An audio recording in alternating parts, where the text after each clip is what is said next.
ಸ್ನೇಹಿತರೆ, ಇಂದಿನ ನಮ್ಮ ವಿಡಿಯೋ ಸಕ್ಕರೆ ನಾಡು ಎಂದೇ ಪ್ರಸಿದ್ಧವಾಗಿರುವ ಮಂಡ್ಯ ಜಿಲ್ಲೆಯಲ್ಲಿರುವ ರಂಗನತಿಟ್ಟು ಪಕ್ಷಿಧಾಮ.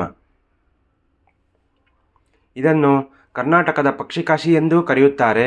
ಇದು ಕರ್ನಾಟಕ ರಾಜ್ಯದ ಮಂಡ್ಯ ಜಿಲ್ಲೆಯಲ್ಲಿದ್ದು ರಾಜ್ಯದ ಅತಿ ದೊಡ್ಡ ಪಕ್ಷಿಧಾಮವಾಗಿದೆ.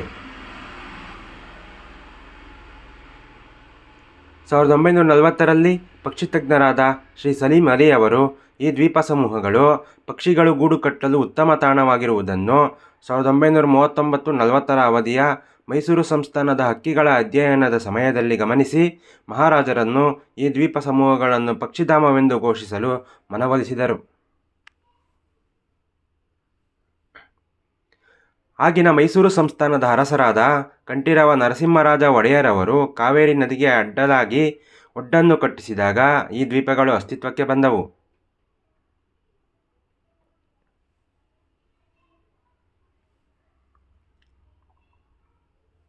ಎರಡು 2014ರಲ್ಲಿ ಪಕ್ಷಿಧಾಮದ ಸುತ್ತಲಿನ ಸುಮಾರು 28 ಚದರ ಕಿಲೋಮೀಟರ್ ಪ್ರದೇಶವನ್ನು ಪರಿಸರ ಸೂಕ್ಷ್ಮ ಪ್ರದೇಶವನ್ನಾಗಿ ಆದೇಶ ಹೊರಡಿಸಿದ್ದು, ಸರಕಾರದ ಪರವಾನಗಿ ಇಲ್ಲದೆ ಹಲವು ವಾಣಿಜ್ಯ ಚಟುವಟಿಕೆಗಳನ್ನು ಈ ಪ್ರದೇಶದಲ್ಲಿ ನಡೆಸಲು ನಿಷೇಧಿಸಿದೆ.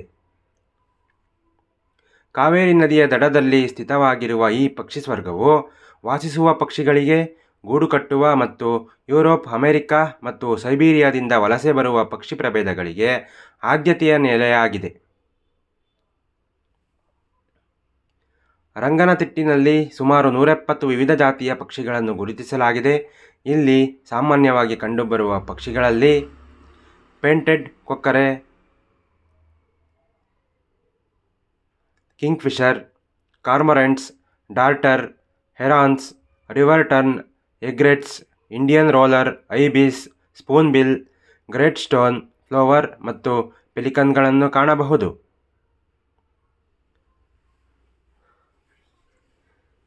ಸ್ನೇಹಿತರೆ, ಈ ವಿಡಿಯೋ ಇಷ್ಟ ಆಗಿದ್ದಲ್ಲಿ ಶೇರ್ ಮಾಡಿ, ಹಾಗೆ ನಮ್ಮ ಚಾನಲನ್ನು ಸಬ್ಸ್ಕ್ರೈಬ್ ಮಾಡಿ, ತಪ್ಪದೇ ಬೆಲ್ ಬಟನ್ ಪ್ರೆಸ್ ಮಾಡಿ ಮತ್ತು ನಮ್ಮ ಪರಿಸರ ಸಂರಕ್ಷಣೆ ಮತ್ತು ವನ್ಯಜೀವಿಗಳ ಸಂರಕ್ಷಣೆಗಾಗಿ ಸಹಕರಿಸಿ.